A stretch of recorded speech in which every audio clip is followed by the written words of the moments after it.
But actually, yeah, we can. I think maybe start off with a quick R.I.P. to Chris Ayres. That's fucking.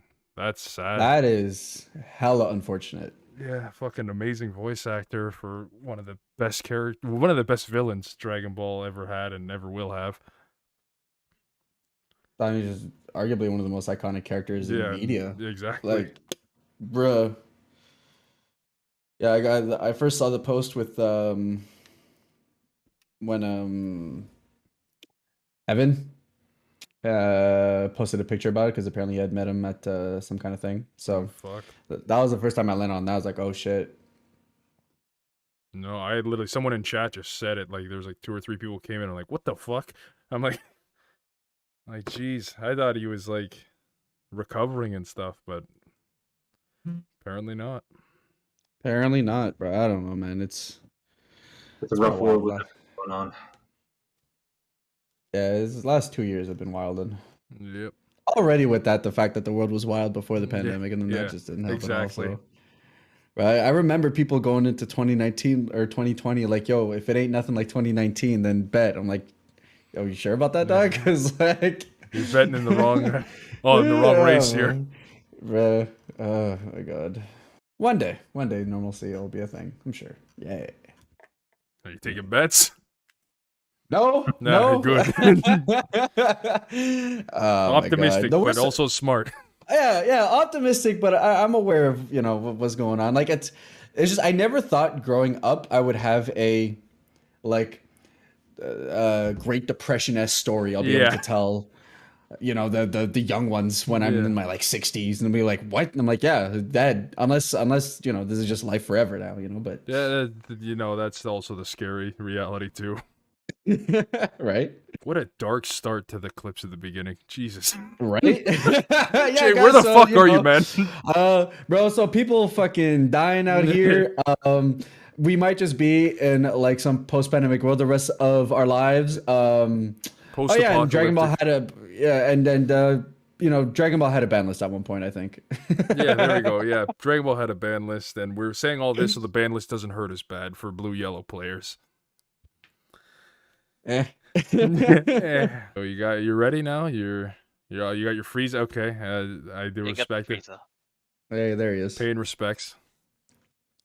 Okay, we're ready to rock and roll. This might be the actual earliest that we've got to start without talking for like 30 minutes because Carl's not in the car driving here and fucking going through red lights. Okay. Jaudat, Lucas, I messaged you guys the dual color cards too, since you were having issues finding them. Okay, yeah. Thank you. Perfect. Thank you. No problem. Hey, ESPIRA, how's like it going? like I said, I'm not commenting on the green stuff because it's just kind of like, How you doing, ESPIRA? Doing pretty good. Just a lot of things in the next month or so. I mean, of course, we got the ban list, which in itself is its own thing. We got the new set coming out with its own thing. And we got Nats coming up, which is now, who knows, trying to figure out what we can take to Nats and what we can beat the field with, even though the field looks like it's going to be most of the same thing that we just had. So just a lot going on in the next month. It's going to be very exciting next month of Dragon Ball. Okay. Agreed. But I am looking forward to Nats. I'm sure you are too. IRL event that we haven't had in we've had a couple spread out here and there, but something to the scale of Nats is something we haven't had in forever. I look forward to meeting people, not only people I haven't seen in a hot minute, like my Stage Zero boys, but there's so many new people that I've met over the last, year and a half, 2 years of like webcam games, like a lot of the Canadian guys that I haven't had the chance to meet because I'm central to like Montreal and Ottawa, but I've never got to expand that to Toronto guys or some of the guys who are on the other coast. So super excited for Nat, super excited for a huge event that we haven't had in a hot minute. And to meet more people, honestly. The people is really what makes events. It's kind of why I love IRL playing mostly. Mostly just because like I don't have chat yelling at me that my poker face looks like I'm tilted when it's just no, I just have poker face. But it's I'm super excited for Nats, super excited for a new IRL, and just to be able to get out and interact with the community in a way that we haven't had to in a long time. So for sure. You are right. In the online scene, you don't have to practice your poker face. And as a person who has a webcam to their face all the time when you're playing, and same with Rosas, you guys have to practice that poker face because you're like, hey, how do I, not give that tell that you're gonna lose or you're okay. See, that's the difference here. He might have the poker face, but me, it's I mute the mic and then I go look at the chat. I'm gonna fucking die. There's no way I'm coming out of this. I'll be right back. Yeah, it depends. Sometimes I poker face because like it's a little bit more of a serious tournament, and it's just my default. I just default poker face. Or sometimes I'll really dig into the fact that my opponent can't see me, and like I'll just look at my camera and I'll just go like. When Then he like I sees know your like body my sway. yeah, like when my opponent's dumping his entire hand, and like I've got like removal or something, like let's say a lineage on a battle card, I'll just like look at the camera and I'll just start like. And then just fucking, it's there are times when it's worth messing with it. There are times when the competitive side of me gets the better of me, and I'm like, oh, okay, this is what we're gonna do. So, I remember watching one of your streams that time when you went on and had a very, very inappropriate mat, and you just look at the screen, you're like, bro, that Matt was like. Here's the thing, like that ass for days, bro, there was very little preventing that from being a TOS, like, oh great, ESPIRA's banned for 3 days type of freaking mat. Like that shit was all ass and like barely fabric, and I was just like, here's the thing, like anyone can appreciate whatever they want and all art and like all the power to you, dog. But like I don't know why you're trying to get a hard on mid game. Like it just doesn't speak to me, bro. I don't know. That could be mind games. Yeah, exactly. It's just like well, true. If the blood ain't flown, if the blood ain't flown to this head, then obviously he's got upper hand on me. So, just what did you play there? Can you move that card a little bit? I was enjoying. Yeah. Well, like every other minute, there's just like a tonk at my desk, and he's just like, "What's that? Don't worry about it. This is fine." Yeah, I got this playmat custom made. It's actually embossed, so I can rest my hands when they're tired when I'm holding my cards right here. Yeah. I can use it as a mouse mat afterwards, and it protects my wrists. Welcome everybody to Berserk Team Talk number 16 here. We got a special guest here, very special guest, ESPIRA. Thank you so much for showing up. Very professional. He's got his background in there. You can see my background could be here, but I'm a lazy piece of shit. But we got some topics on the board today. We're going to be doing the green spoilers. We're going to be talking about those reveals, the multicolor reveals as well. We will also be talking about the ban list that just came up, ban/errata list, and our thoughts on that as well. We are going to let ESPIRA have the floor and talk about his channel, and I know he's got an event coming up on Sunday for Bandai, so we'll let him have the floor after that. So before we start this, I just want to say...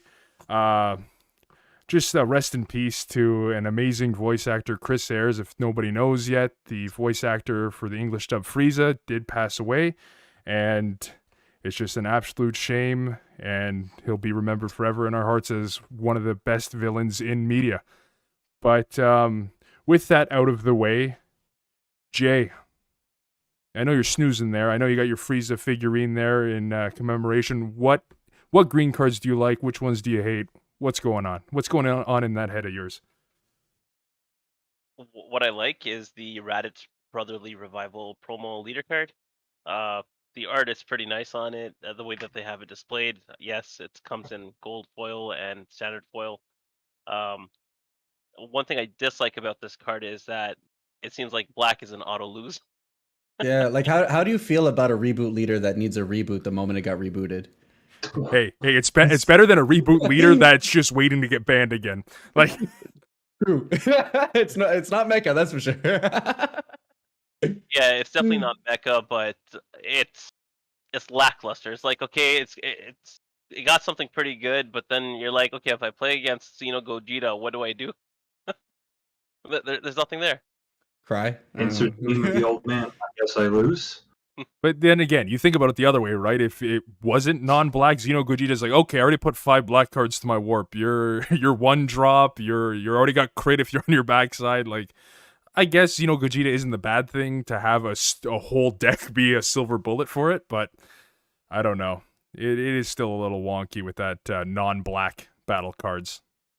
Yeah, like I get it because there's a lot of archetypes that actually rely on a lot of black cards in warp. But like at the end of the day, I feel like there was no real reason for the extra restriction, just because like even then I still think aggro is probably one of your worst matchups, and black has some of the best aggro packages in the game. So no matter what, even if you could hit black, it's still going to be a battle upswing battle, so yeah. Was there any other cards? So I like what they did with the Goku Vegeta. Now they've got a Goku and yellow, green Vegeta leader. But to me, when I look at these leaders, I'm thinking they've done this because they want collectors to get at it, and the pre-release cards are going to be worth a lot more than your average leader cards. And this is just for the collectors more than anything else. Eggman could prove me wrong. I know he's playing a green deck today on his stream. Mm-hmm.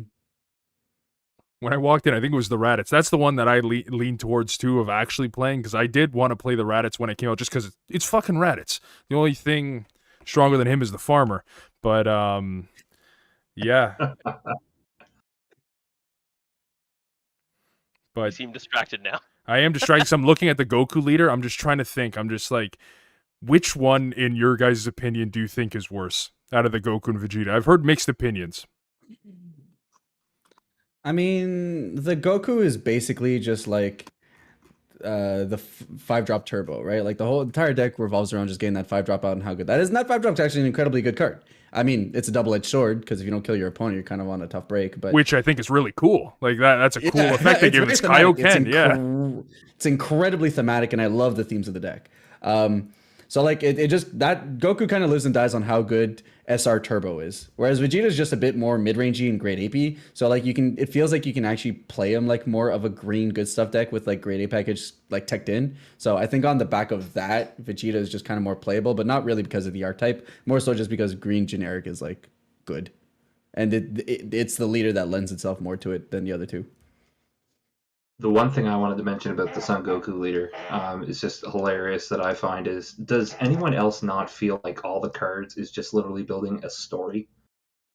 Oh yeah, that's exactly what it is, and I love it. All it is just like, it's a story. It's story the deck. Yeah, story the deck, and then you send 4, and here's coming a 60k swing to your teeth, buddy, and then negated. It's just. Yeah, but it's like okay, you're swinging at 60k, but if you don't win that turn, you're 0 the next turn. Oh, but there's that's the point of this deck, is it's all gas, no brakes. Like the old old now, the red-green Kaioken SR, the one where you just keep pulling life so you can get your effect and just drop your opponent's hand. If you don't win that turn, it's over anyway, so that's the same kind of thing. If you don't win that turn, you're either incredibly unlucky or just bad, though, for what it's worth.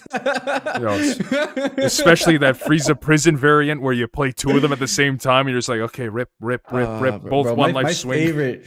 My favorite variant that deck, and maybe it's just because I'm biased because I love the leader, but you play Ramp Gogeta, but the only blue cards are the Vekus, and then the rest of your deck is red, and then you chain attack into a Babidi, because you'll have your 6 because you ramped, and then you go into a Kaioken, into another Babidi, into a KO is amazing. That's just the best.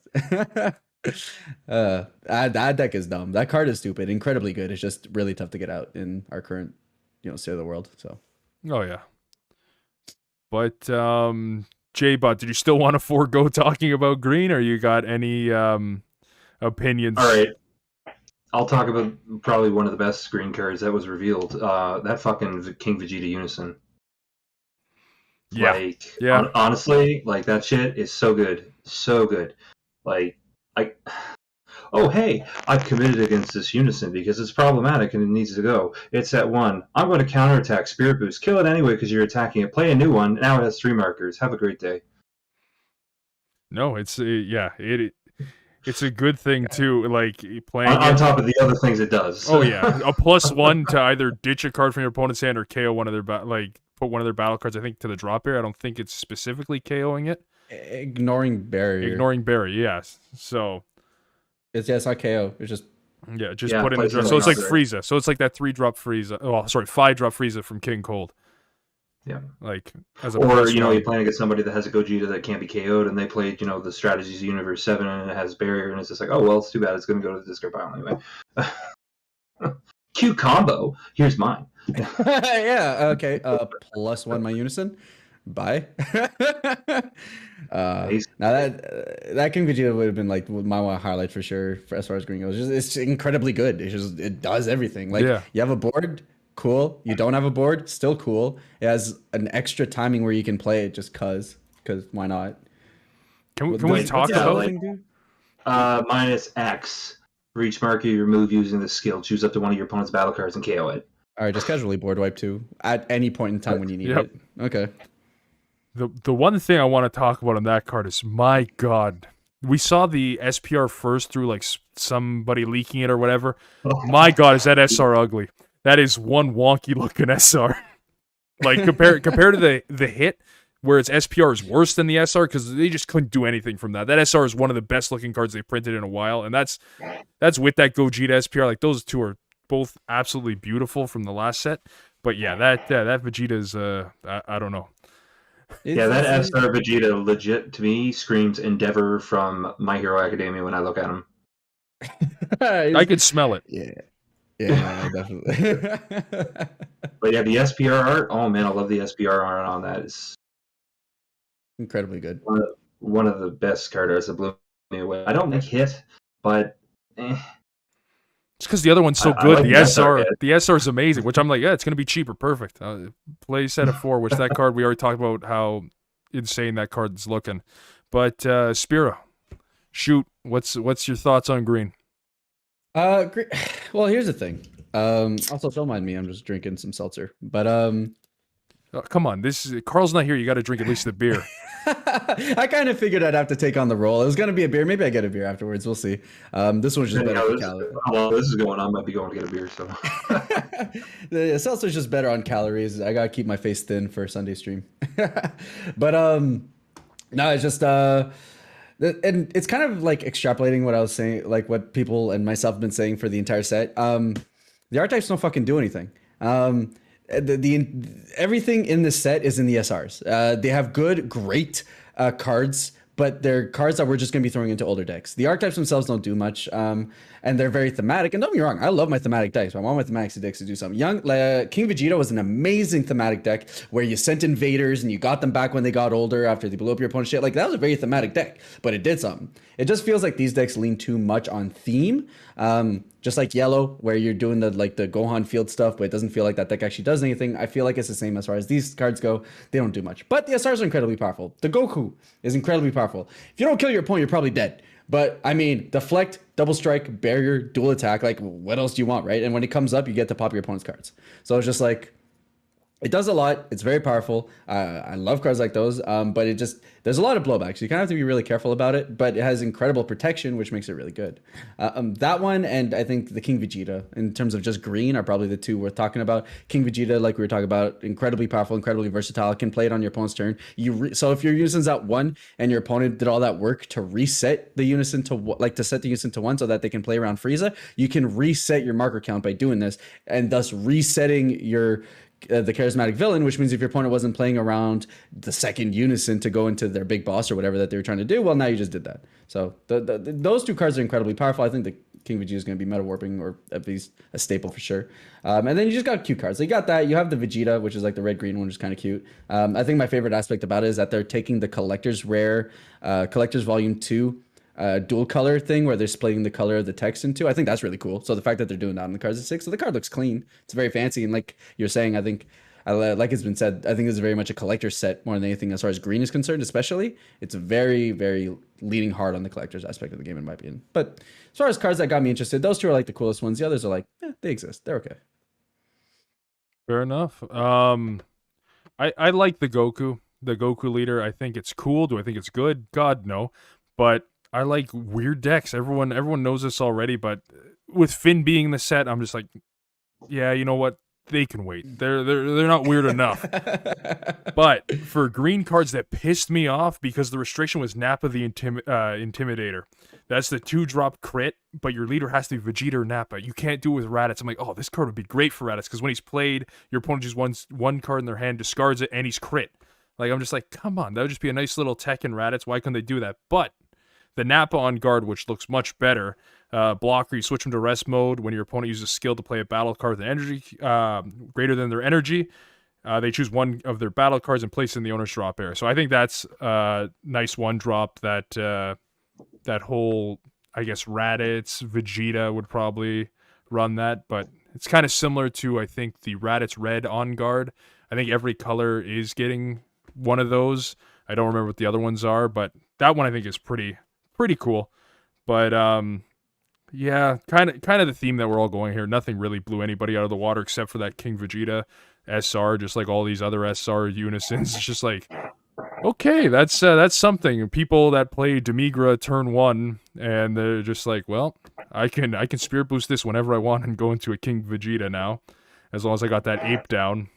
And it's like, what are you gonna do about it? You got Bardock awakened to remove a marker. Oh, I think Demigra is just when you remove a marker, right? You take a life. It doesn't specifically have to be from taking damage, or does it have to be from taking damage? That's what I can't remember. When it would lose a marker, I think just outright. So there you go. It even affects, like, it's just like, well, I'll just take a life instead, and we're gonna have the King Vegeta unison established pretty early here. Opponent's attack has to be an opponent's attack. Opponent's attack. Okay, so that's the only way that you could get around it, but you can't do it that early. But yeah, probably one of the only few. Oh, sorry. No, please go. I was gonna say that's the only thing that I was thinking of with that green stuff. I was just gonna say, like, in reference to like the Archetype package going on here, the only one that, and even Crossworld kind of mentions it, the only one that they feel that is even sort of like, you know, you could do stuff with is like Kaba Blue. Yeah. Kaba Blue or Broly are the only two archetypes where I feel like have enough solid thing to do something with. But even then, it's like Kaba Blue stuff you can do with Soul Striker, and then Broly is and being locked to Broly only cards is tough. And then Finn is Rogue. Finn is decent if you're in a battle card heavy format, but like it kind of depends. And like with Cell Search format that we're in right now, I wouldn't be caught dead playing that deck. So it's just I think Kaba's the only one, and that's because Blue is like still all right. He plays similarly to Soul Striker, so like you can kind of sub him in and just have him have the U6 package stuff included. So, but then there's the Soul Striker Blue problem. Yeah, like I'm more interested in doing the U6 Kefla leader with all that new blue stuff. Like I think that actually could bring the deck back to be a little bit better. Which if you do blue yellow, I agree. I think a lot of people are knocking on it, but I think Kefla can make a comeback because the biggest thing was running out of gas. And now that we have the hit unison, that helps a lot, and a bit better of a U6 package, there might actually be enough legs to not run out of gas with the deck. So, absolutely, and I love the fact that the 2-drop Kefla, you can actually just play it for free from your hand with your Kefla leader, and then just draw a bunch of cards from it, which is like insanely good. Well, I think we shot all our thoughts on green there. We got through that pretty quick. So multicolor up next. I'll just start with the multicolor since we're already talking about it, with Kefla and possibly the yellow hit leader coming back from that blue-yellow Goku and hit reveal that it did. That's Energy Exhaust crit. Well, obviously Energy Exhaust, but it is Aegis blue-yellow, which we just lost the blue-yellow Aegis card, which we're going to be talking about in our band segment here. But it's permanent if there's a blue-yellow multicolor card in your energy, reduce the combo cost in your hand by 1. It's 3 costs, 20k, and he counts as U6 and a U7. I don't know. I think he's a pretty decent card, and it would be a good tech in either of those decks. Because I'm pretty sure there is a hit card that reduces hits, so you're able to play this. I'm not 100% sure on that, because I know that's been on people's radar for that. I'm just talking out my ass here. But even not, 20k crit, and it's got Aegis, why not? Like, and it's got beautiful art. Like, that's one card I want to pull foil. If not, I gotta buy at least one of those foil and put it somewhere around here. Yeah, the card's good. I mean, it's a throwback to the other one, which was more defensive. This one's more aggressive. And Aegis in that kind of deck isn't the worst. I think there are some synergies out there that exist for wanting stuff, especially the multicolor stuff in the drop, which is pretty good. It just depends. I mean, it synergizes obviously with the hit unison. So there's that as well. So it's kind of nice. It kind of showcases that while the set is technically monocolor, all the archetypes are really only monocolor. It's kind of like a glue set to the next set, because next set is projected to be a multicolor set because they use Energy Explosion as the placeholder for the art. So whereas every other set up until now has really kind of been pretty monocolor restrictive for the most part, I think this set is really serving as a multicolor glue set where the archetypes live as monocolor, but they're multicolor friendly and they provide multicolor support to older archetypes as well. So the Turl stuff actually works. You can use some of the yellow stuff in the green deck to kind of get a yellow-green stuff there. You have the blue-yellow stuff that they're clearly doing with the U6. So this set really is kind of serving as like that glue in between set, and cards like these definitely serve to be to that benefit for sure. Well, while you're on a roll, shoot, what do you like about this multicolor stuff? I know the Turles stuff is there too, and that stuff does seem pretty good. There's the Gorilla Glue. The highlight probably has to be the Kefla, if we're talking multicolor. The card's nuts. Comes in, pops a card, and then especially in the Archetype where it actually like facilitates being able to pitch extra versions of Kefla, it can go on have dual attack as well as draw 2 additional cards and rest 1 of your opponent's cards. So the card does a lot. It's pretty nutty. But it's dealable, right? Like it's a card that's incredibly powerful, but you can deal with it, which is kind of nice. I like, cards that are incredibly powerful, but there's answers to. So which is like on a little bit harder to justify on some of the top end that Blue has been doing recently, but that for me has been kind of the highlight. For the most part, other than that, I think, like you're saying, the Goku and hit sick. Vegeta's interesting. It feels like they always half commit to the red-green Vegeta stuff. Never full commit. Like they had Vegeta's lineage was kind of like red-green stuff that they half committed an archetype to it, and then never did anything with that, even though they gave it a couple of promos after the evolution booster. And even now, it just feels like they're kind of committing more to that red-green Vegeta stuff more. But it's like, it's okay. It's fine. I don't hate it. It's okay. Yeah, nothing too mind-blowing with that stuff there. J-Bot, I know you had some feelings for the multicolor way more than you did for the green. So what are you smelling there?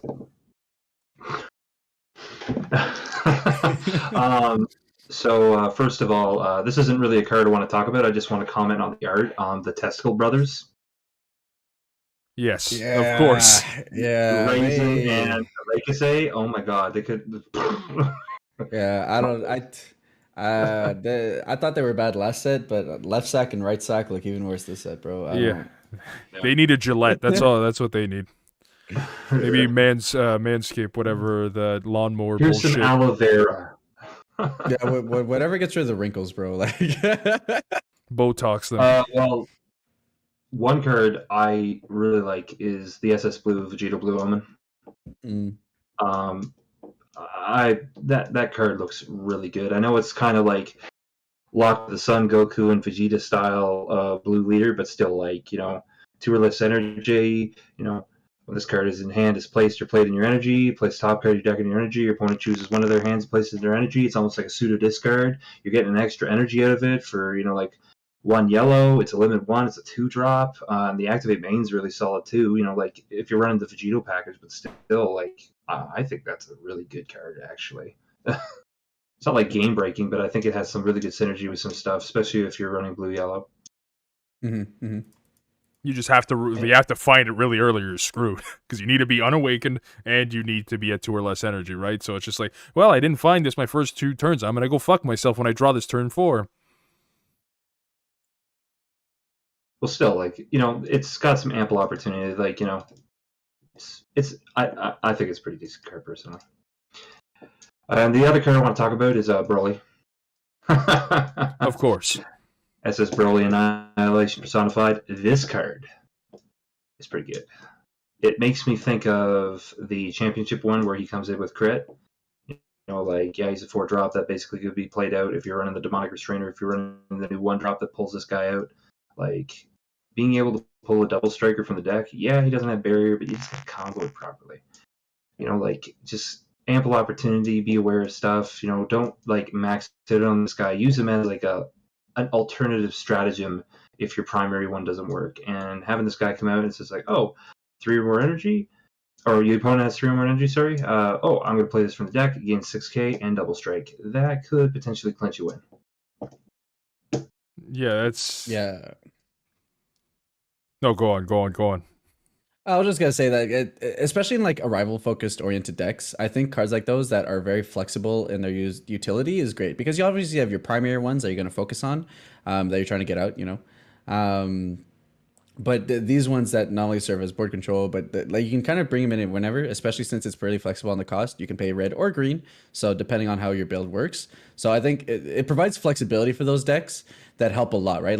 Those techie arrivals where you have things that you're set up in a board state where you can arrival.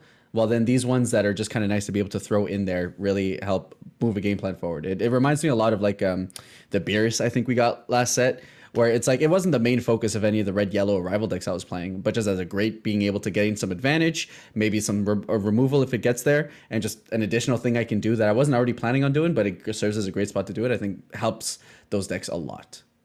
Plus, with the new red stuff too, like the nice thing is demonic playtime and all that other stuff doesn't specify mono red. So if you bring that stuff out, this is a Broly named card that's a rival for 1 red or 1 green. You bring that out, you swing with it, you activate demonic playtime. Oh, it's a super combo for 1 energy because you have a Broly leader if you're running that. And it's just like, okay, so I draw a card, gets 10k, oh, it gets double strike. And then if you combo properly and you do the other one first, without getting the big pump, then he's got crit, then he gets double strike, and it's just like, fuck, that's terrifying, and it's only really costs 3 energy. Yeah.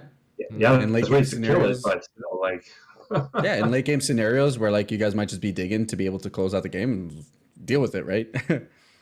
No, yeah, and if there's a way to play this from the deck in something outside of that Broly leader, because obviously locked to Broly battle cards, I already know some sick fuck is trying to find some way to play Heartfelt Plea off that because it does go to 25k.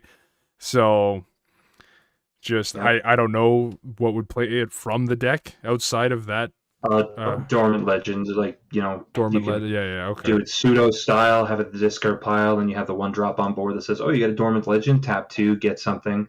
Or, fair enough, yeah. You're running the OG crit red leader, which personally, actually, I've been thinking that leader with the mono red style, with some of the new red stuff, could come back pretty threatening because it starts with a Dormant Legend on board.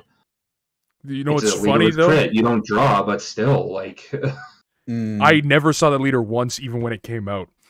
Everyone when like Broly Surge came out, like, thank God we can finally play this red Broly stuff. Because I never once saw anybody even, and everyone that loves Broly, whatever, I didn't even see like Broly fans playing that. Just like, fuck this deck. Why can't we just get crit on both sides? I don't even care. That might have just been enough for people like, you know what, let's play it. Just to add to SS Broly Annihilation Personified, this gives red-green, like green has a lot of removal as it is, but if you're running launch or something red and you need a rival to remove a threat from the board, it does give you a mid-range threat removal for red. You don't get a whole lot of that. Yeah, you get the new neg 20 and you can neg 15 if you combo things properly or you catch your opponent off guard. But, paying that 1 for a combo and then just arriving and removing a threat. Yeah, because it's an auto when it attacks, right? So even if they play a negate that kills it, it's just like, auto still triggers. Get the fuck out of my board. And this just playing against Eric Stiletto a couple times. You play yellow or even blue and you get the big monsters out. He doesn't have much utility in red or red-green to be able to do something. Even the Gogeta rival was 4 or less, right? KO. This just goes beyond that mid-late range game just to remove threats. Or you could just do what Eric does and just use Yamcha and then minus it with something else and then also use Wolfang Fist. I like just every possible minus in the world. But if you're playing against that, he's negging cards in hand. You just end your turn and you're like, okay, you're not gonna remove my guys. Oh fuck. Yeah, and it definitely gives the red that unrestricted removal that it kind of has struggles with. I mean, mind you, Eric is a savant, and he just knows when it comes to red, he just knows what cards he can't deal with, and then he'll just work around that. So, like props to Eric. But red definitely has issues with chonky bodies, and I think, like you're saying, if you can time it right, where you can play in a way that they can't remove it, then the removal is like super welcome because it's a color that can definitely struggle with chunky bodies. Well, Jay. Well, I was just talking about Brawly. That's No. Sorry, go ahead. Is that the one? Is it just You talked about the hit and Goku. We've talked about the Brawly. We've hit on the Kefla. I like the fact that they made the trails yellow, green, dual color, allowing for that. Now the question is, I know they're probably not going to do another Surge leader. Probably not. They're not going to make Surge unisons. The multicolor unisons. That's all we need. Multicolor unisons, I almost guarantee we'll eventually get. Yeah. But that's the thing with like multicolor, right? The only multicolors we've seen leaders are Surge. So I'm really interested to see what the design space for future ones are going to be. Is it just going to be a regular leader that awakens? Because like that's strong in its own right. So But Surge, like almost every single one has gotten hit. So maybe they think it's too powerful to go back to. So I'm really interested to see what actually the leader design space they look to next is going to be for Surge, or if they're going to like dabble it in. Like Wish Leaders. Like we haven't gotten a full set of Wish Leaders, but we've gotten 1 or 2 Wish Leaders dabbled into the, you know, sets here and there. So maybe Surge will just be like another one of the things where like one set will just have a random Surge Leader and that'll be that. So That's Or like we those I talked in our miss. last game there, ESPIRA, where it was like, oh, welcome leader unisons together. I mean, well, you don't really need it, right? Because if you wanted an ability on the leader, you just like you give him an activate main, and there we go. I mean, once per turn, True. you call it a day. But if it was a leader unison that had markers, well, then you could that would be broken. That would be broken. Yeah, I mean, this is Bandai. No, they've surprised me before. Yeah, so for the Turtles, yellow green, the arrival, 4 cost, dominance at hand. It's not locked to Turtles for the auto when it gets played, but it's interesting. It's a skill based off of if your leader is green or yellow, which I thought was interesting. Because you could, they have 2 different effects, whether you rest something or KO something that's 4 or less. And I guess it's just timely, depending on, what you need from that card. One thing I think that's really funny with that card is like when you think of green, you think of like kill capability. When you think of yellow, you think of tap down. But its ability is kind of like reverse. It's just like if you're green leader, tap something. If you're yellow leader, KO something that's 4 or less. It's just it's If your cell surge, it's pick what you want. But Yeah. it is weird because it just flat out flipped, right? So I think maybe it's just their cute way of adding, of like splashing low versatility into the colors. Like, yeah, yellow, you guys have trouble killing stuff sometimes. Here you go. Or green, sometimes you guys have trouble dealing with things that are going to swing in. Here you go. I don't know. That is true. And then the red-green ape that basically allows you to resend all your apes at the end of battle, or at the end of your turn. I thought that was pretty cool. It's almost like a The yellow one. Planet Vegeta. It's like a Planet Vegeta, but Yeah. for green or Yeah. red. yeah, it's almost like yellow but in red-green. So I thought that was pretty cool. It's not bad. I'm not sure how many blockers there are for green-red apes that can come out fairly simply because it's a rival for 1. Yeah, We you're got resetting we itself got the into a Raditz one. blocker. You got the Raditz one that's a dual attack blocker. One Okay, of your so red or green non-great ape Raditz cards with blockers removed from the battle area, you can play it, so that's not bad. The Gohan. And I think the Gohan, and I think there's a Vegeta green one too. There's a few. There's a few. Not as many as yellow, but like Are the yellow but- ones locked to specifically requiring to be kind of like evolved onto like a specific color, or is it just like a name only?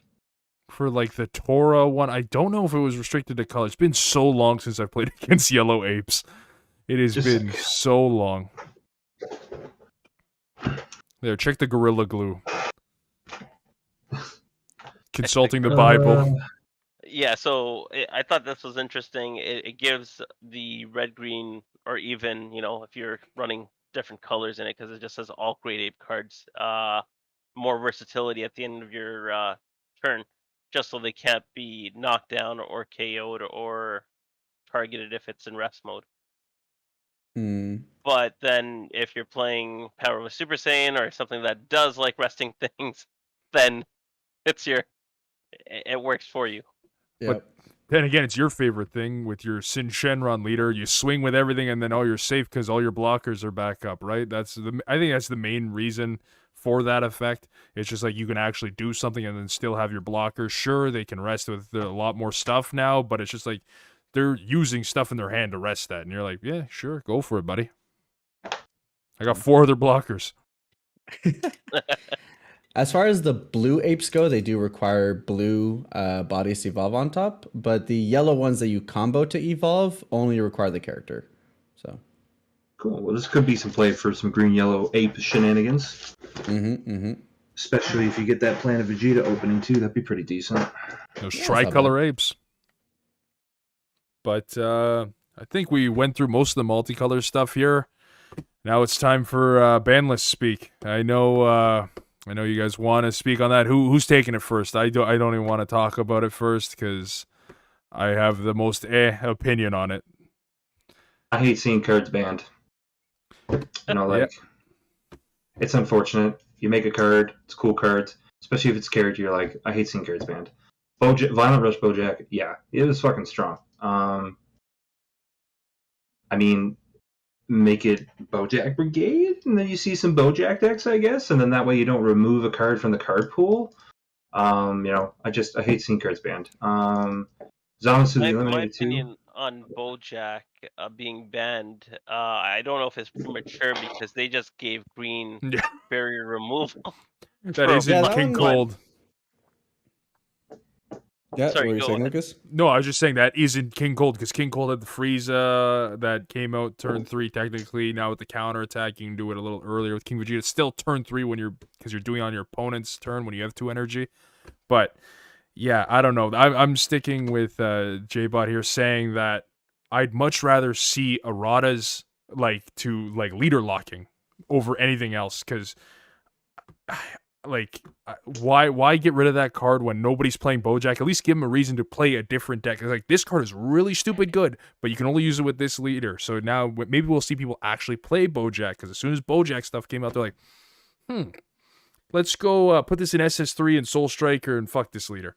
Like, that's just because nothing's been leader locked, and I don't know. That seemed like a better idea for that. And like the same thing with Zamasu too, you know, like Zamasu is a super strong card. I've played my games where it's just like frustrating as fuck.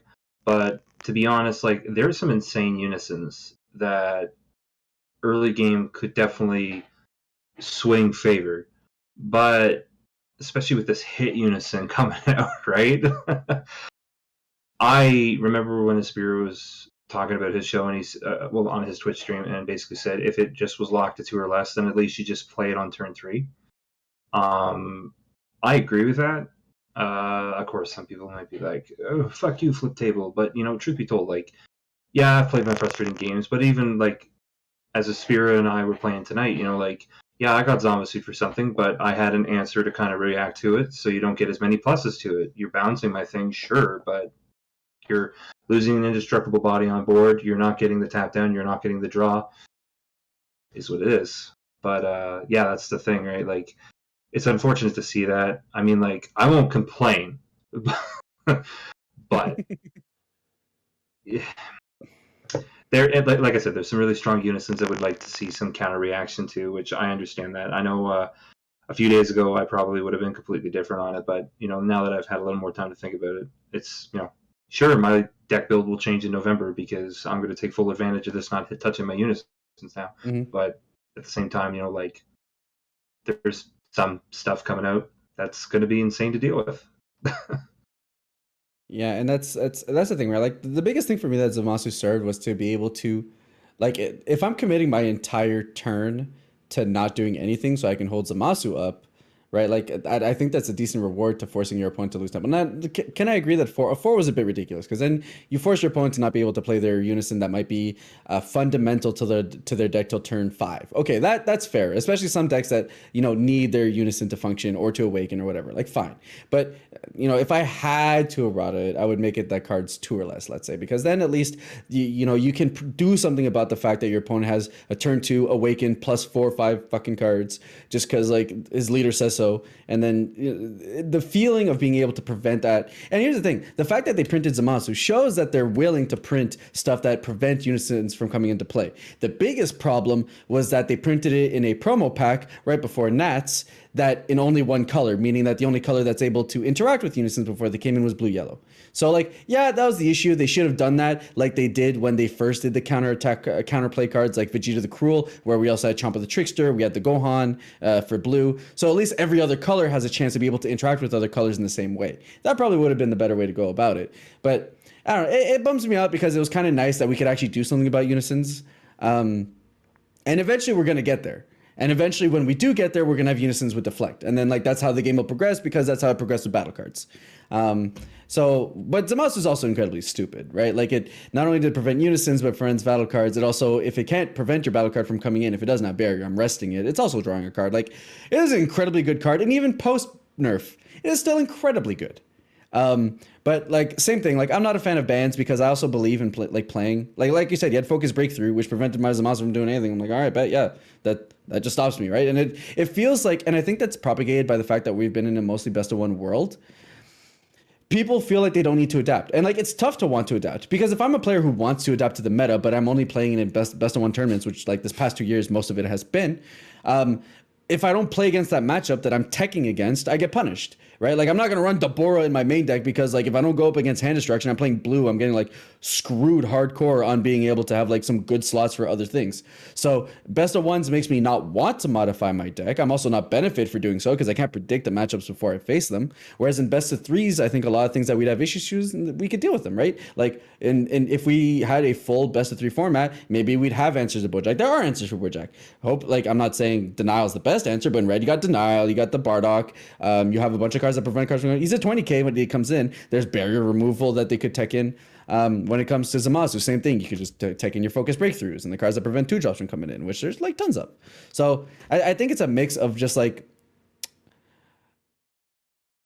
dealing with things before allowing the meta to deal with it, but at the same time, it's just propagated by the best of one meta. So it's like it's, and that's why I fight for a best of one ban list at least, because then at least it's because if we're gonna keep playing best of ones, which who knows.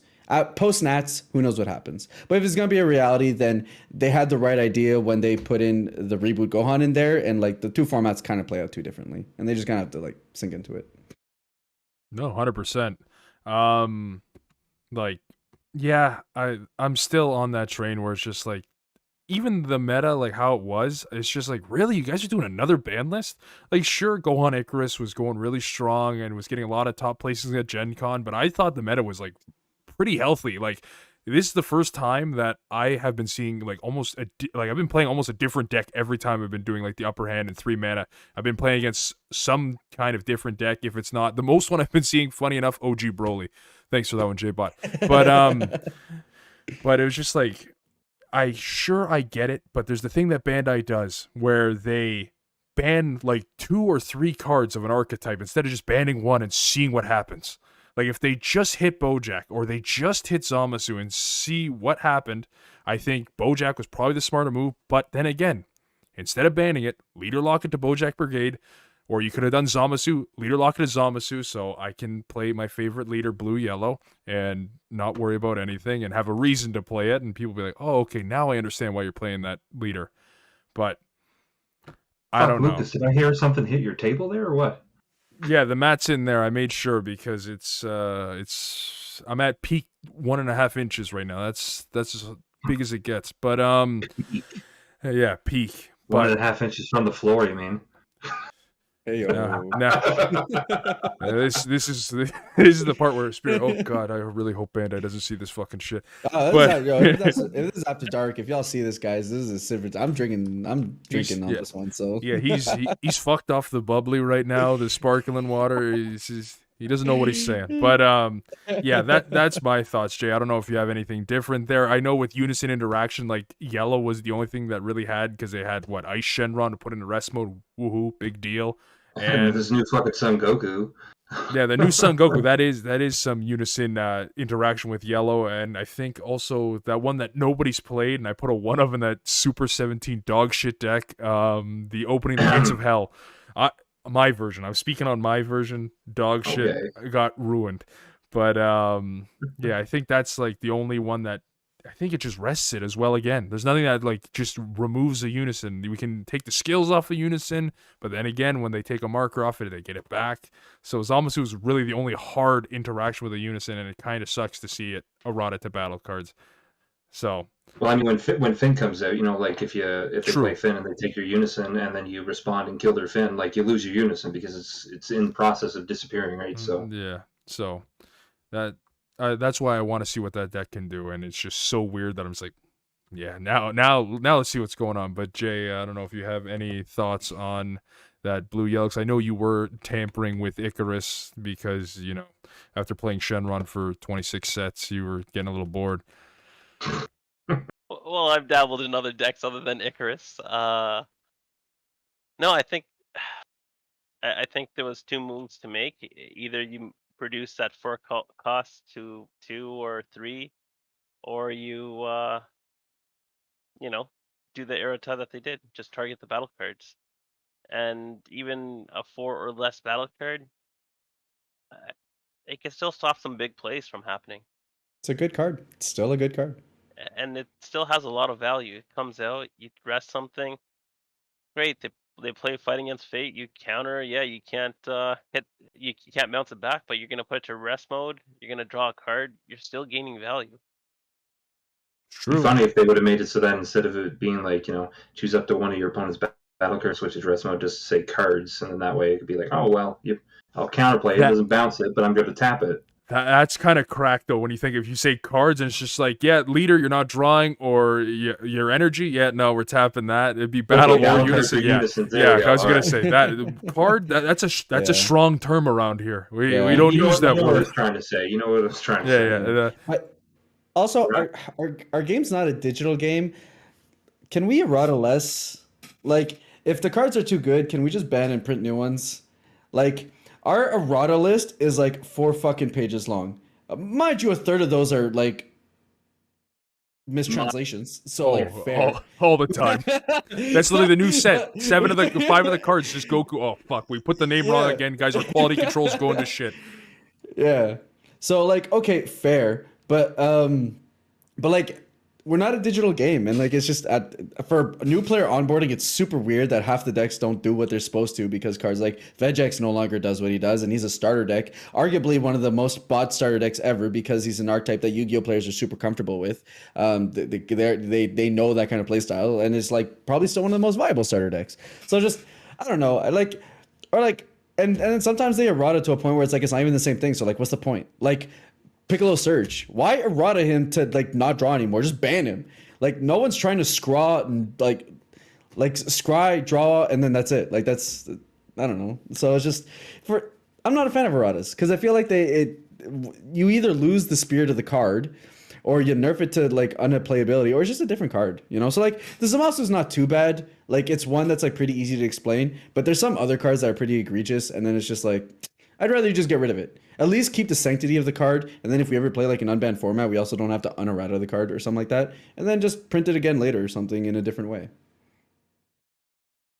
That's not a bad idea with that whole thing, but then again, it's Bandai, so it's just like, there's going to be a bunch on the errata list from just putting a character, shit, I meant to put Sun Gohan, not Gohan Adolescent, or just one of this, so that errata list is going to be 20 pages in the next 2 years. Massive, bro. It is so big. Didn't they add another 5 cards? Yeah, that was the Kaioken Gokus.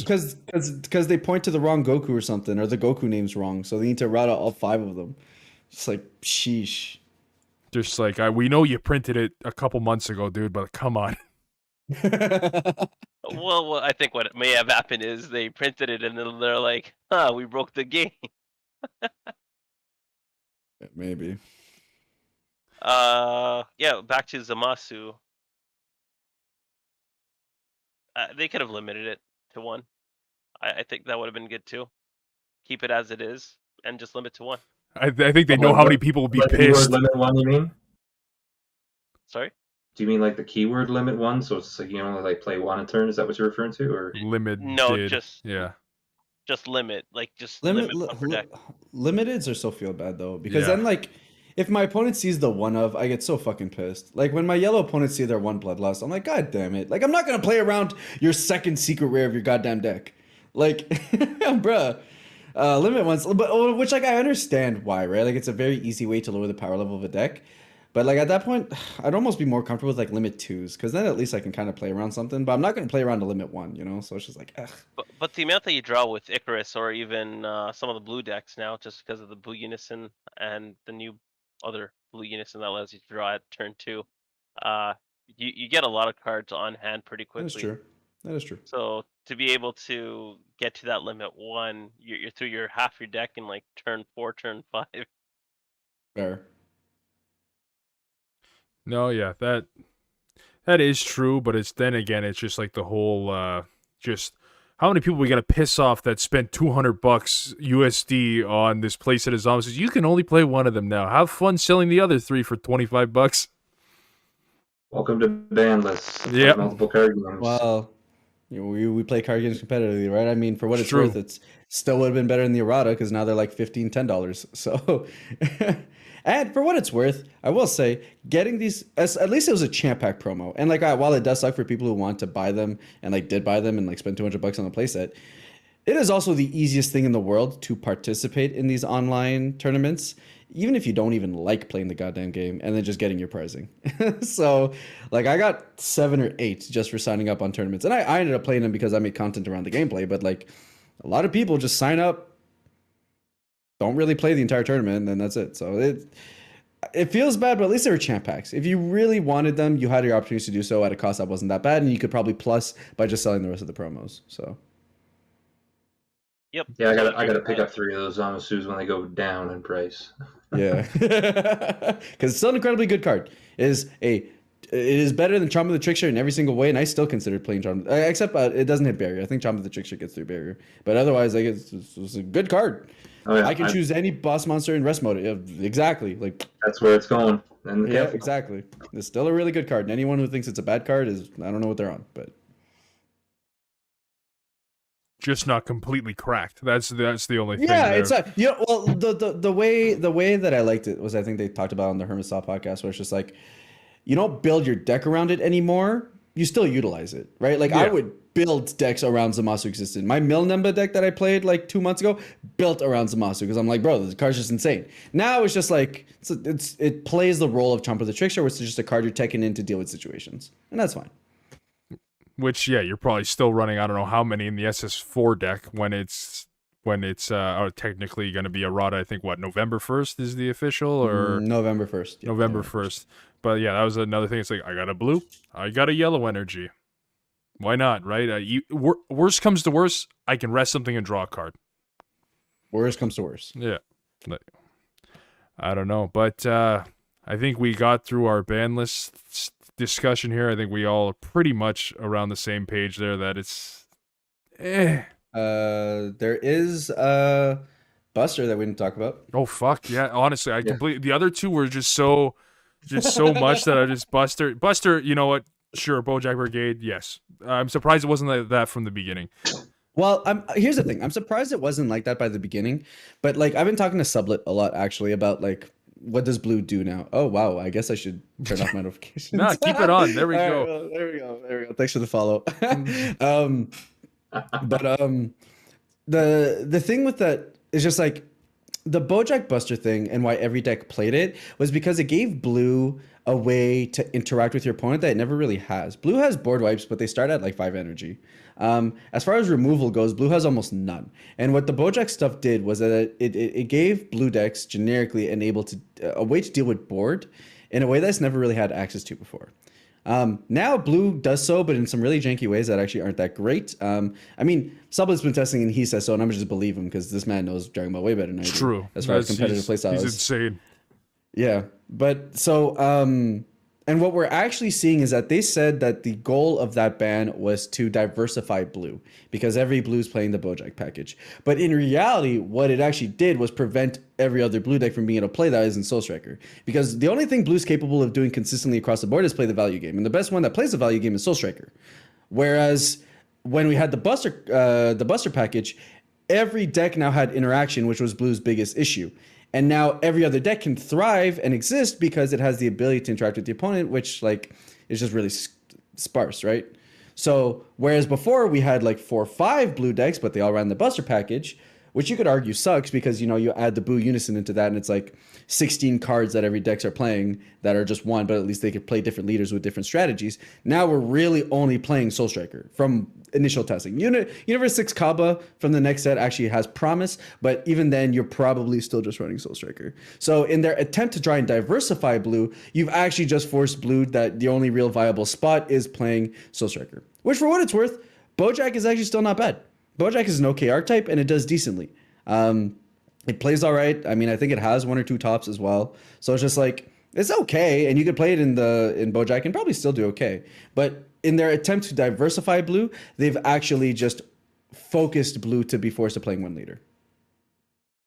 Till it's banned. That, But that's the problem, right? Like a lot of people say that like if they ban Soul Striker, okay, now more leaders in blue are playable. But no, blue's not playable. The reason blue is forced to be able to play Soul Striker is because it's the best leader to do. Like we get some archetype cards that are strong, but the archetype altogether isn't strong enough to hold its own 2 feet. So we have to play another package. You want to play the vanilla SS Gohan package, it's better in Soul Striker because it's not good enough by itself, but there's some aspects of that archetype that work best in that leader. You want to play the Buster package. Well, it just turns out that by itself, the whole archetype isn't strong enough. So then we just end up seeing it in other decks because, you know, you need that versatility in blue because blue is too value oriented. So like the problem is that like blue archetypes just don't carry enough altogether. They have aspects. It just so happens that those aspects that other decks could use are all generic. So like it's weird because banning Soul Striker, which it eventually will, because they have shown time and time again that eventually if something represents an entire color, they're going to ban it. They did it with Mecha Phase, they did it with Yellow Broly. It's not the first time. And I get it because eventually like you do want diversity in gameplay. But I think you get rid of Soul Striker now and I think you don't see diversity in blue. I think you just don't see blue getting played because blue has an inherent issue where the archetypes don't stand on their own 2 feet and there's no interaction. But besides like God Seal, which I agree is busted, but like you can't deal with board. And if you can't deal with board in this game, then you're kind of like screwed. So it's a weird fiddle to play, and I don't know how they fix it unless. But at the moment, blue's in this weird place where you're just kind of forced to play Soul Striker now. So it's. No, Sorry for the long rant. No, 100%. That was a good that was a good take on it. I never heard that aspect because you think about it. Yeah, blue is Soul Striker basically now, and when you're thinking about it, and J-Bot, the answer for when it's banned is after the collector comes out. Because they need people to buy that because that leader looks beautiful in there. And then they're just like, now you guys can go fuck yourself. You guys got it. Now put it in your little case, hang it up, done.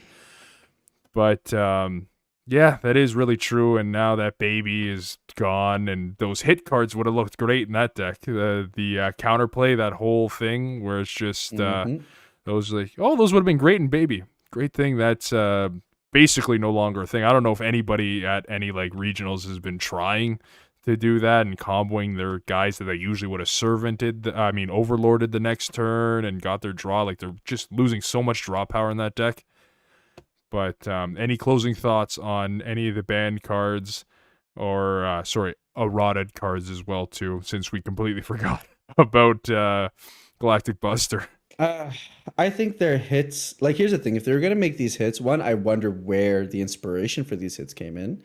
I don't know if it's based on data from the regionals or I don't know if it's based on community complaints. I'm not entirely sure. But if they made the hits that they were going to make, there's a couple of hits that they needed to make more to balance out the format. Because the hits didn't change the format, it just made a few specific aspects of the format bad. But Blue Yellow Icarus is still a solid deck. It is still probably one that's a decent contender to be able to show itself for Nats. You hosed every other blue deck that isn't Soul Striker, so now you singled out Soul Striker as probably being the only viable blue deck. But you didn't deal with any of the other S tier decks in the right. Cell Surge is still going to run rampant, even more so now because they can safely play their Unison on turn 3 and not have to worry about it. So now they Ribrian you every turn for free. So it's just, it feels like in trying to mitigate the format a little bit, they kind of siloed in the format. And now the format is even more closed off than it was before the ban list, I would argue, which is, we'll see what happens at Nats, right? I mean, maybe someone breaks the format, who knows? And there's a bunch of skilled pilots in the card game, and I'm sure they can make things work. But from where we're at with what I'm hearing different teams test for ready for Nats, it does feel like the format has definitely gotten tighter more open. Good thing that you mentioned Cell Surge, because one errata that I've seen, I know you said you weren't a huge fan of erratas, but what was your thoughts on people talking about Ribrian to mono green leaders? I don't hate it. It seems balanced. Ribrian, yeah. Well, like Ribrian is fair in that you are paying 2 energy, and usually that will end or pretty much close off a lot of turns. You're kind of Ribrian and pass, and that's fine. But Ribrian explicitly in Cell Surge is a little bit busted, in my opinion. So like I wouldn't hate it. I wouldn't hate a hit to Ribrian. I also wouldn't mind Ribrian at 1. Like the hand destruction stuff is like super good, but it's mitigated in best of 3 because you do have more answers to hand destruction. So it's just like, it depends. I don't hate the idea. But I also think Ribrianne isn't the worst issue, or while it's the one that feels the most bad because it's like the one that happens to players most often. I don't think it's necessarily the biggest culprit if we try to really analyze what makes that matchup a pain in the ass. No, 100%. You know, Jay, from you playing Cell Surge today, how many times did you Ribram me? It was only like twice, right? Maybe. Yeah, I think twice. But you're like, it's mostly turn 2, you do it. And if it is limited to 1 in deck, at least for best of 1, you're still going to see it because you got your Giro super combo. You're putting it to the drop, and there you go. So that's not a horrible thing to have one of. I don't think it would hurt the deck that bad. But then again, it's just like Cell Surge, but when you play it in TN or these other, like you want to make a green hand control deck, and it's just like, yeah, I kind of need this. Like, I kind of need this, or I have to wait till turn 3 for Rosie to kind of do the same thing and maybe kill a Unison. But, yeah. So, Cell Surge is, I think, when it comes to best of one of the better decks. Just because if you look at, and this is just looking at the Super Series that the Upper Hand hosts on a weekly basis, top 4 players, just looking at the top 4 players, 2 of the top 4 players were running Cell Surge. And you're just counting yourself in there like the bastard you are. Yeah. Yeah, I thought so. Well, I am getting myself in there. and this is pre-ban list where you still have Zamasu to be able to deal with their Unison, and they're still able to get there. So now take away some of the best answers that Cell Surge was able to do, and Cell Surge looks like a really good pick, especially since I don't think they're going to be changing the best of 3 rules in terms of timing or anything like that for Nats. I don't know, mind you, but I don't think they're going to be making changes to floor rules before then. So if you're a deck that can win your first game, which you probably can because you're incredibly favored in an unsideboarded game, and then go first on game 3, even if you lose the second one, and you're one of the decks that can actually finish your games versus a lot of these other really great decks, but they all go to time, then you just might be really well positioned to be able to top Nats. So. Yep, and then looking at Icarus, just knowing the players and what they play, in the top 8 out of 27 people, there was 2 Icarus decks, and they both finished 2-1. And that's before everything. That's before the whole ban list. Like the deck, don't get me wrong, really good deck. That's the best yellow deck that we have right now ever since Mecca's been gone.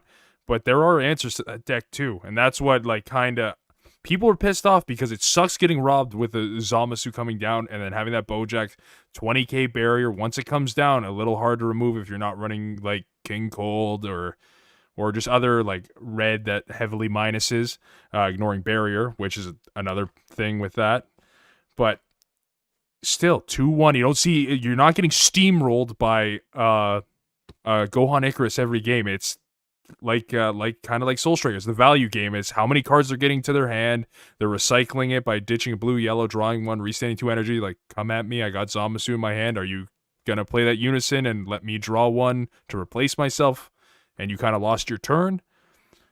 But there's a lot of stuff to go through with that Icarus deck too. So I don't know how it's gonna fare. Games. Yeah. They're skillful games, which it does feel like the skill level of the game has been dropped. Now, mind you, it's an incredibly powerful deck, and if we do look at the data exclusively, Blue Yellow Icarus is kind of nuts. They have won lots of tournaments, and that's actually kind of an issue. So like it warrants getting dealt with. But this did lower the skill cap because there is skill cap in fighting against that deck, right? Like I think some people just autopilot, oh, my leader draws when I swing, so I should swing to get my plus. But it's like, yeah, but like maybe don't trade your plussing 1 card for them being able to get 2-3 battle cards on board, being able to get their Bojack on board, and being able to counter aggro you the turn right after, right? So like against Icarus decks, I usually won't attack until turn 4, turn 5, until I have an answer for the crap they want to do, and then it's a bit more balanced that friend. There is skill definitely in how you approach the matchup, and I do think there's just kind of lower the deck now. Now you can just play these Exodia decks and just kind of see how they fare. No, I think that's a pretty good way to close out that ban list talk. I guess your time. I know you've been talking this whole time. You probably need another sip of that sparkling water. But Spira, take it away. What are you doing? What do the people got to look out for? And use all the after midnight speech you want. Well, I won't keep it too long. I'll try and keep it concise. But of course, guys, I'm EspiraTCG. You guys can definitely check me out both on Twitch and on YouTube for the Dragon Ball content. But as far as this weekend goes, it's very interesting. If you guys watch this on the week of release, which you definitely should, you guys should be watching these team talks every single week, guys. They're really good content. Debatable. You guys should definitely. I watch them every week. They're really solid.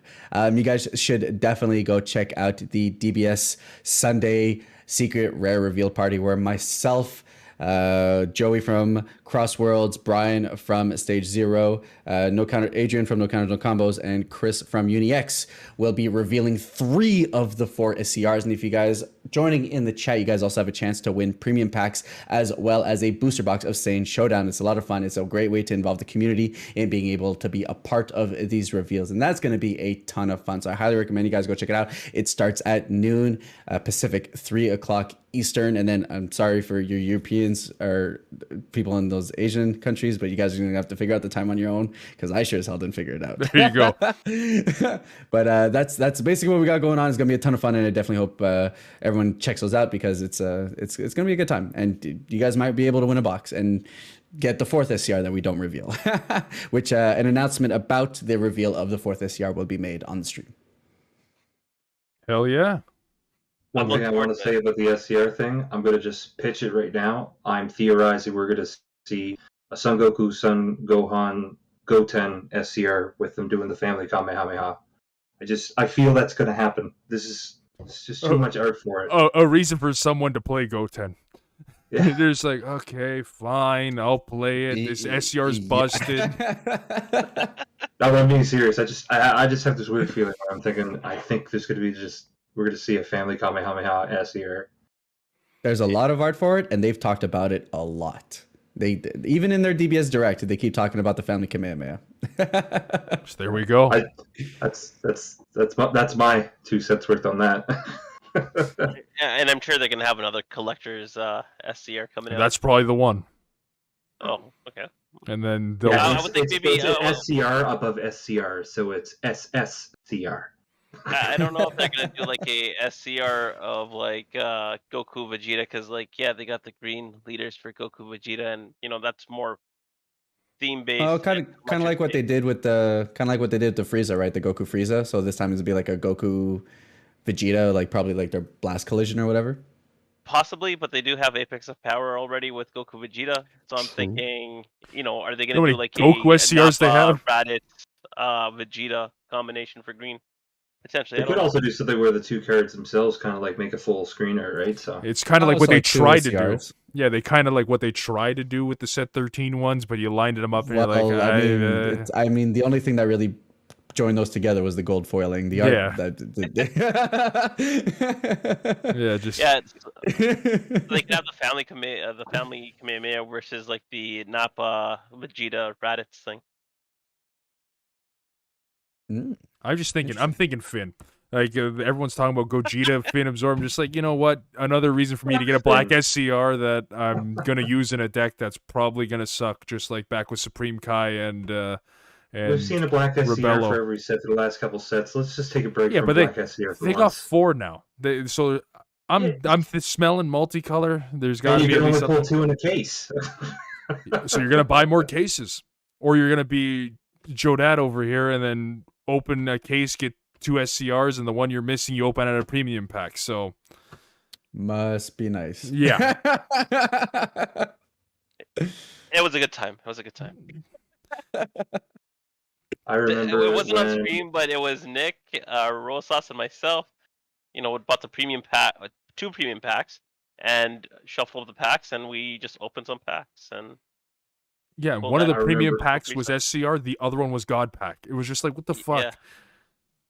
I remember one of the World Martial Arts tournaments that came out, and it's like the first booster pack I bought. I pulled that stupid SCR with Oob in it, and I was like, oh, cool. And I put it in the binder, and then the next week I go and buy 1 pack, and I pull the same damn thing. I'm like, what the fuck? Yeah, the ratios were a little whack there. That's why that card was really cheap.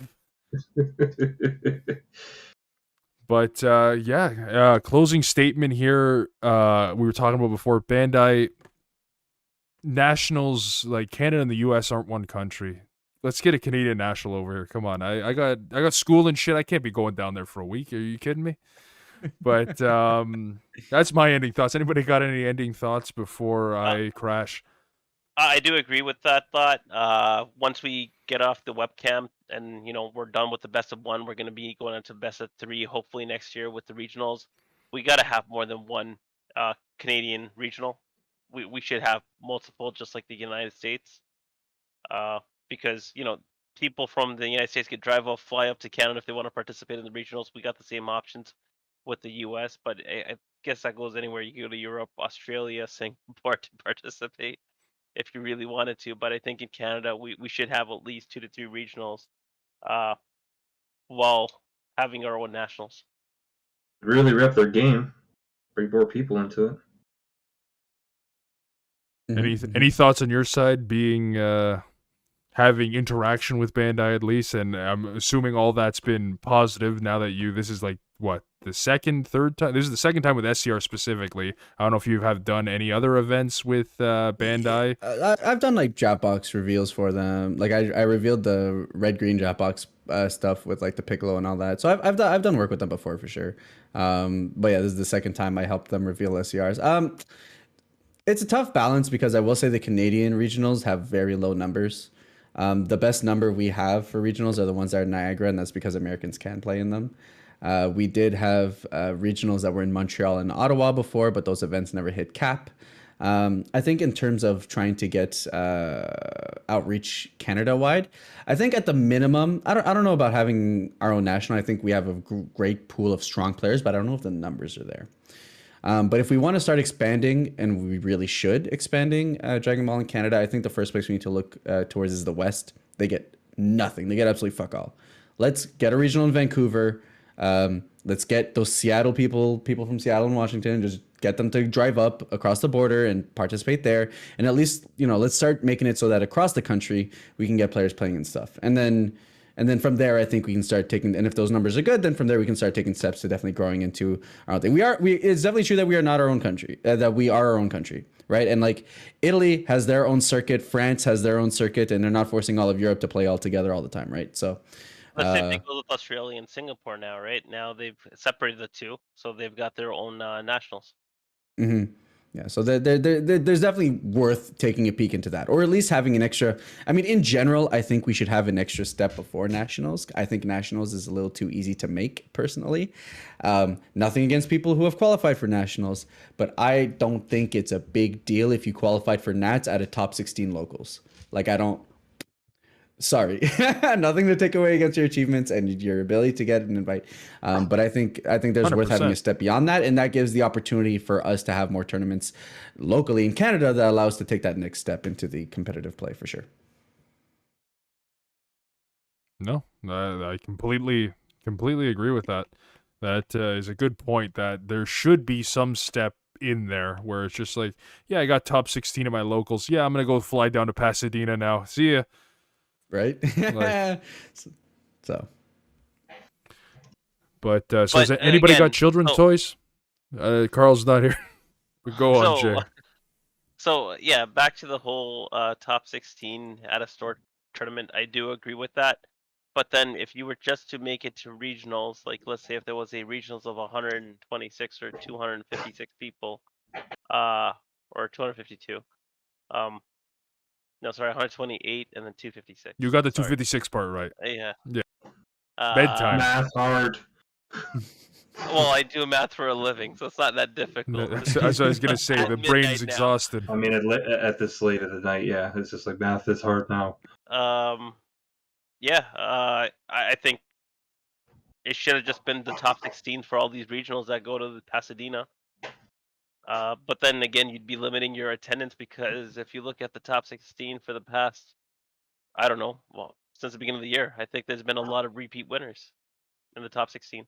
But there's been 2 years worth of invites, and there were already limited how many people are even allowed at the venue. Very true. Sorry, I started playing competitive in November. Yeah, I mean, all the power to all the people who had the opportunity to get their invites when when webcam started, or they just had recently joined the game. Like I know a lot of Canadians had only recently started playing in the last year, especially in this webcam tournament. Which like all the power to you guys being able to get your invites and being able to play well, and all that's awesome. But it is 2 years worth of invites, right? Like we have a significant amount of people who are allowed to qualify for this event, and even then there's a restricted in the venue. So it's just like there's value in the event being exclusive, right? There's prestige behind being able to make it. And I think which is fine. I think there should be steps to, getting there, and they shouldn't be impossible. But I do think that we should have something between winning a locals and getting to nationals. Now there is worlds, but for what it's worth, worlds is only the top 2 placing players from every single region. That's not in reach of like 99.99% of the player base. So it's just like there should be some level in between. I find that makes it so that the competitive that organized play scales a little bit better. So when it comes to worlds, now if you look at all the different regions, right? You're looking at Singapore, Australia, France, Italy, Europe, and then North America. And you're looking at the total number of people who are going to be attending the finals or nationals in each of their respective area. Does it make sense that North America should only have 2 representative with the total number of players going to nationals? No. And at a minimum, at that aspect, Canada should be its own region. Because I think I could very easily pick out 12 players from Canada who would very strongly hold their own in a world style tournament for sure. So it's just like, especially when Canada, the size of the player base that's competitive in Canada is definitely comparable to some of those other regions. And now everybody's wondering, in Canada, who are those top 12 players? And we're going to leave that for next time. Might have one of them on next time. You never know. But I think we're just going to close out there. We got no children's toys here. Carl had to... Well, I mean, that whole cabinet's filled with Transformer toys, but I ain't pulling all of them out to show them. Pull every single one out individually and explain them 5 minutes each minimum. Here, I'll do this one bit. Even the Transformer shirt, this guy. I'll even take the Topo dance. Yeah, Topo dance is acceptable too. Here's Movie Grimlock still in the box. Oh, look at that. It looks so shiny and sweet. And you even got the stupid little orange wheelie guy in there. Ooh, it's in the box. There we go. It's a toy. There we go. There's our toy for the stream. Broly. Enough said. Hey, careful. Broly's not a toy. He's a snack. There's a delicious one right there. There you go. It's like, I changed the light socket over there. Well, I'm going to piece the fuck out of here. Thanks for joining us, ESPIRA. It was, I think it was a lot of fun. Please. Thanks for having me on. It's been a real pleasure. Well, I'm glad to hear it was a pleasure. And then this is going to be Sunday. You're going to get the text. You know what? We saw you on this Team Berserk talk. We heard you say like a couple of F-bombs. We're going to have to revoke everything you've ever done. Yeah, who knows? Maybe at this point, maybe the notch that I did on my face earlier today, maybe that'll just be like, yo, that's an image we don't want on our Facebook. Oh my God. Yeah, he's I a got criminal. A notch on my nose here today because the box hit me in the face. So, you know. Yeah, there you go. You just got to make up the story now. You just got to be, I was attacked by a cougar. Yeah, it was crazy. Like, not even the animal, the woman, but... Yeah, she's just about 65. Fuck the fangs on her. Oh, god damn. Oh, damn. As soon as they get into the flesh, it's gone. Yeah, bro. You tell them you're below 30 and they just go crazy. Below 30, you're And above do it 18, like right? Crocodile Dundee voice. Yeah. Crocodile Dundee. Crikey, look at the size of that motherfucker. Oh, fuck. Well, on that note, I'm going to go find me a cougar. You guys have a good night.